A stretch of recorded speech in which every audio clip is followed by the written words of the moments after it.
guys, it's Little Mama Liv.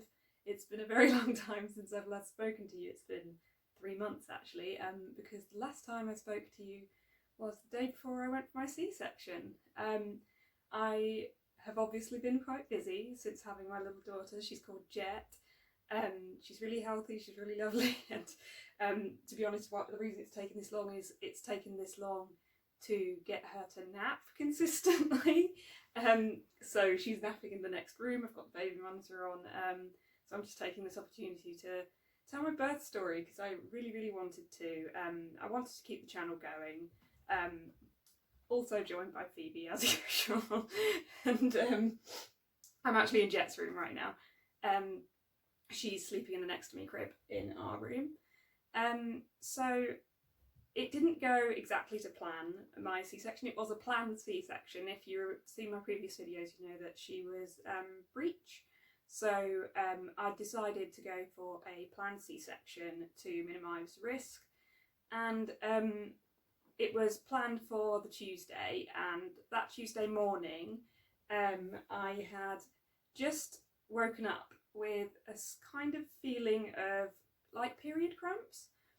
And I was kind of like, oh, I'm sure it's nothing. I'd had it a few times. I thought it was Braxton Hicks, so I was like, oh, it's fine. I'll mention it to them when I get there.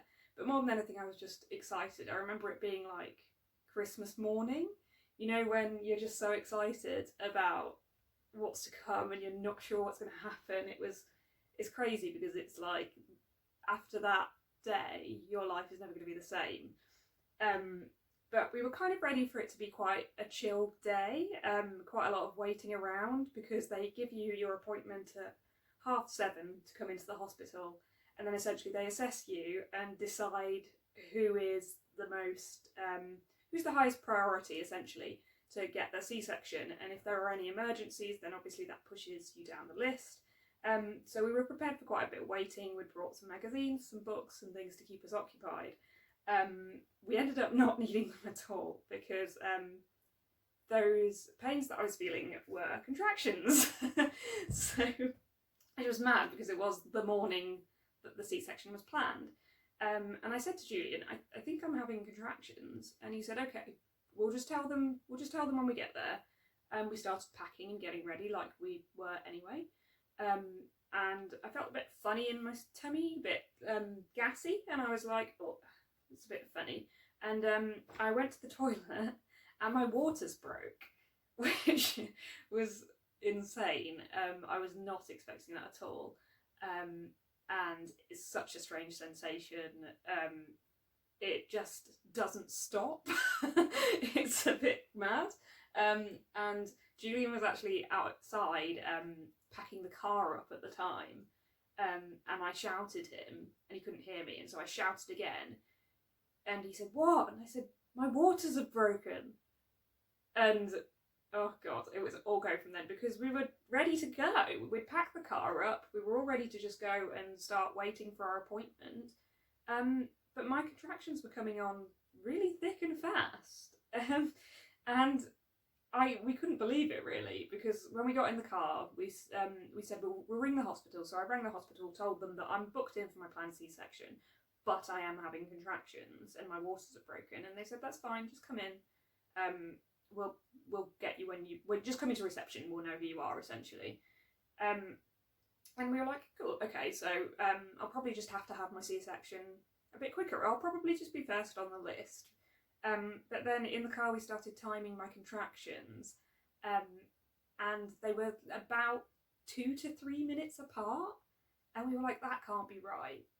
And Julian was saying, I think we're calculating it wrong. It must be just one contraction, and it's got a little bit of a dip in it. It wasn't. I was in full blown labour. I don't know why I went into labour so quickly. It was literally like within an hour my contractions started coming in so strongly. I was so uncomfortable, and my waters were still breaking. They hadn't stopped, so it wasn't like one gush of waters. It was like carrying on. So we were rushing to the hospital. I can't imagine what Julian was thinking in that car, thinking, oh my God, she's literally going to give birth in this car. I did think I was going to give birth in the car at one point. We got to the hospital. I stood up and my waters broke everywhere, like all over me, and it was horrible. It was such a horrible feeling, and I was saying to Julian, "Help, help, help!" And he was like, "I need to get stuff out the car. I need to get ready." And it really wasn't a priority, but it just felt so wrong to be standing there, flooded in my own waters, essentially. Sorry, this is gross. It is a labour story though, so you kind of expect that. And we hobbled me into reception, and they were really nonchalant about everything, and I was panicking. I was like, I was having really bad contractions by this point. I was in a lot of pain, and my waters had broken everywhere, and I was like, I'm in labour, and they were like, okay, yeah, just sign the COVID thing. You know, there's a sheet they give you in the hospital to say whether you've got COVID symptoms and things like that. And they made me still do all of that and took my temperature and everything, and I was like, oh god. And yeah, and then they directed me towards the labour ward, and one of the midwives went, oh yeah, that's the walk of somebody whose waters have broken, because I was clearly hobbling really awkwardly, and I was also really in so much pain by that point. And they took me in to be assessed. The midwife assessed me, and I was writhing in pain at that point. All I can remember is my leg shaking. I couldn't keep my leg still. It was kicking and shaking, and I was shouting, and it was not fun. It's very painful. And I think I must have been in like the final bits of labour, so I was getting the worst contractions at that point, and they came on really quickly, so I think I was getting really intense labour pains. I mean, obviously all labour pains are intense and painful, but I think I got really quite bad really quite quickly. And the midwife checked me, and she said, yep, you're 8 centimetres, which is insane. I couldn't believe her. And you could kind of see from that point onwards the panic had set in a little bit, and they were rushing. They were really rushing. This wasn't like, okay, she'll be first on the list. They needed to get her out now, because a breech birth would not have been very safe. And I think the speed at which everything was coming along as well is a bit dangerous too. So I was a category 1 emergency cesarean, which was really not what I was expecting. I really was expecting to be like the lowest priority for C-sections. But they wheeled me off in the bed to the operating theatre. Julian went away. I didn't even notice he'd gone. It was just, he wasn't there anymore. I didn't notice them ushering him off or anything like that. He was just gone. And then I was taken into the operating theatre. I was still in so much pain, and I couldn't keep still at all. I was on the bed just absolutely writhing in pain, and then Julian popped up in his scrubs and his hat and everything, and I was so happy to see him, because it's so weird just being in there with so many people. And there were so many people. Julian said that was one of the scariest things, that there was just suddenly so many people in the room, and every one of them was doing something. There was one lady putting compression socks on one leg, one lady putting compression socks on the other leg, people prepping me for surgery. It was all going on around me. And they needed to give me the spinal tap, spinal block, spinal tap, I don't know. They needed to give me the anaesthetic. So what you have to do for the anaesthetic is keep really still, which was impossible. I was having such bad contractions. They were saying that if I'd have gone on for 15 minutes longer, I would have given birth, essentially. I would have had her right there on the table. So I was in such a lot of pain, and I was having to keep still while they put the needle in my spine, and it takes a while. It doesn't, I mean, honestly, I can't tell you how much it hurt, because I was in labour pains, so I didn't really notice how much it was hurting, to be honest, because I was already in pain.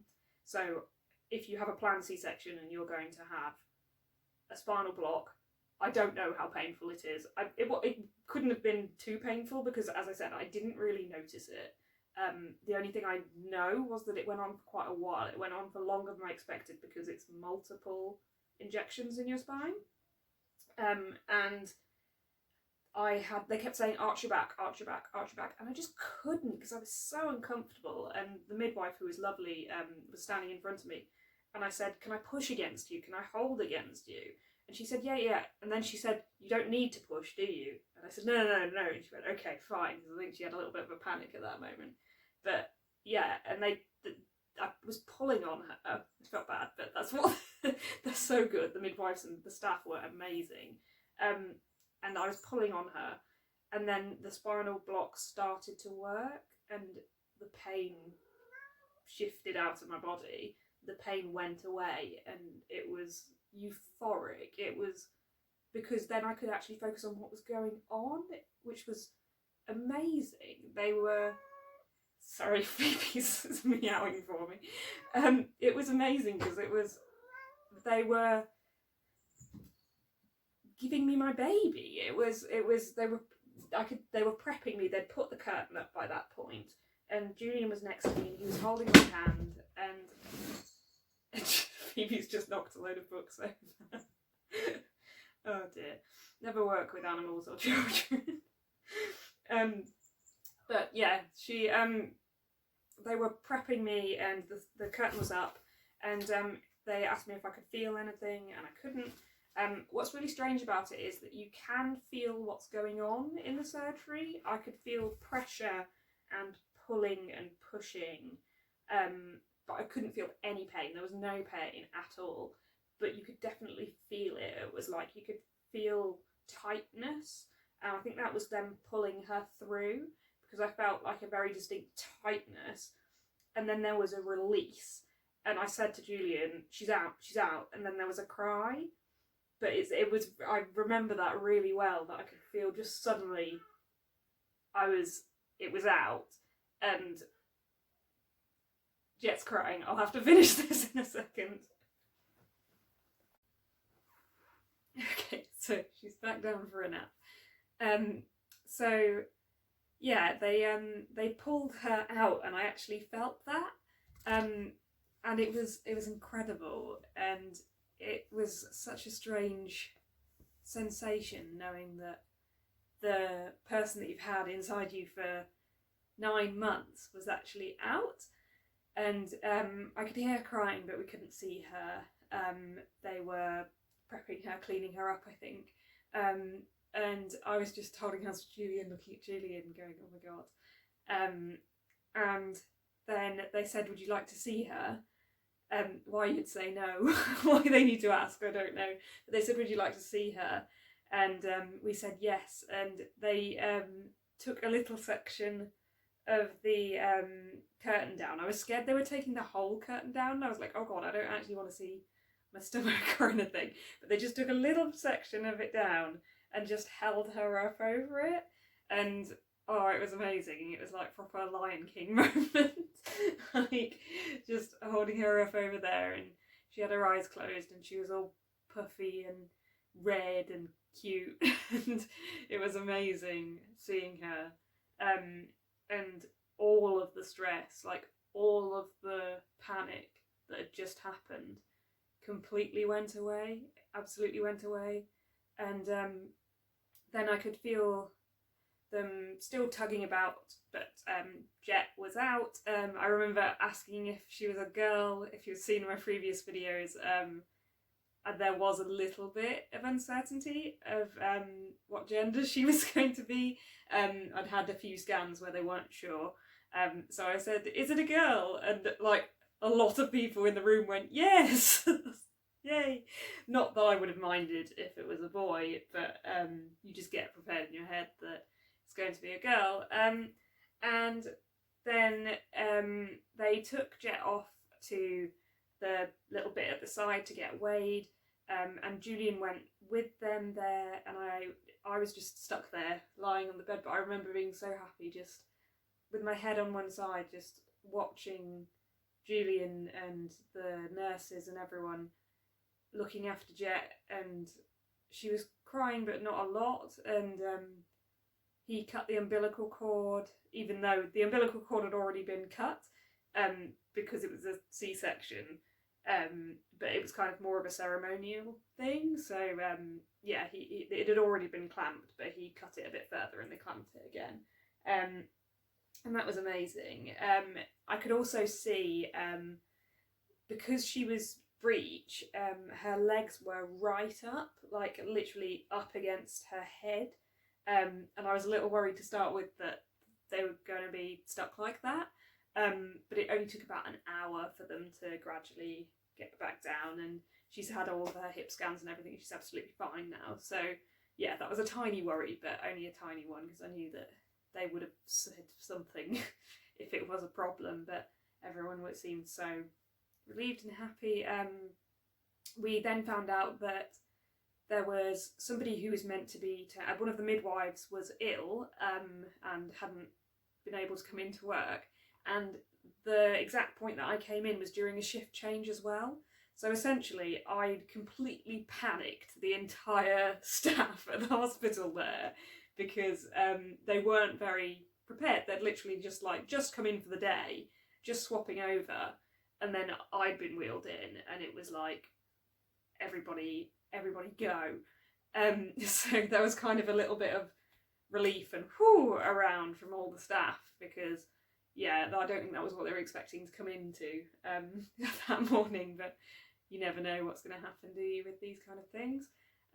Yeah, and then I was wheeled into a recovery room. Obviously this was during COVID, so Julian was only allowed to stay with me for about an hour, but he could come back later on in visiting hours, but there was just a little bit of time when he wasn't there. But in the recovery room, Julian held Jet.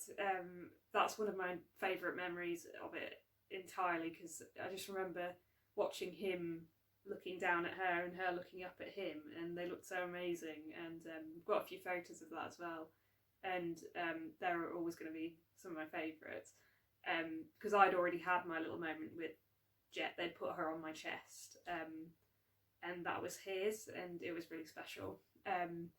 And then we had to part ways, which was, it was a real shame that he couldn't stay with me, but it meant that I did have some alone time with Jet, which was nice. Yeah, so that's essentially my birth story. It was a quick one, because it all happened in about 2 hours, from me starting to get to contractions to Jet actually being born was about 2 hours, and from that I went from no contractions to full blown. I think I probably was about 10 centimetres by the time they got me into the surgery room. So yeah, it was pretty intense. And actually they said, if you have another baby, as soon as you feel contractions, call the hospital this time. Don't wait around. Call the hospital as soon as you feel contractions, because clearly you have quick labour, which is mad. Yeah, it wasn't at all what I was expecting. It ended up being an emergency cesarean section instead of a planned one. So I know a lot of people worry about that when they have a planned C-section. What happens if I do go into labour before my planned C-section? And that essentially is the answer for me. Obviously mine was on the day of the planned C-section, which is so weird that she knew what day to come. So she would have been born on the 25th, regardless of whether she'd been planned or whether I'd had a natural labour anyway, which is amazing. But yeah, essentially, if you do go into labour before your planned C-section, they'll assess you, and you're most likely to have an emergency cesarean like I did. Hopefully not quite so rushed as mine. Hopefully you've got a little bit more time, because mine was progressing just so quickly. But honestly, the staff were incredible. Every single person was amazing. There's, like I say, there's nothing to worry about. Obviously it's a worrying thing, but they look after you so well. They are all there absolutely just to make sure that you and your baby and your family are okay. and it was an amazing experience. It was absolutely amazing. I want to do another video about my actual experience in hospital after that, because that's a slightly different part of the story, because I stayed for one day in hospital afterwards, and I wanted to talk about how it affected me in terms of my ME, which is a medical condition I have. I've talked about it in a previous video, and I'd like to do another one updating everyone on what it's like having a newborn with ME.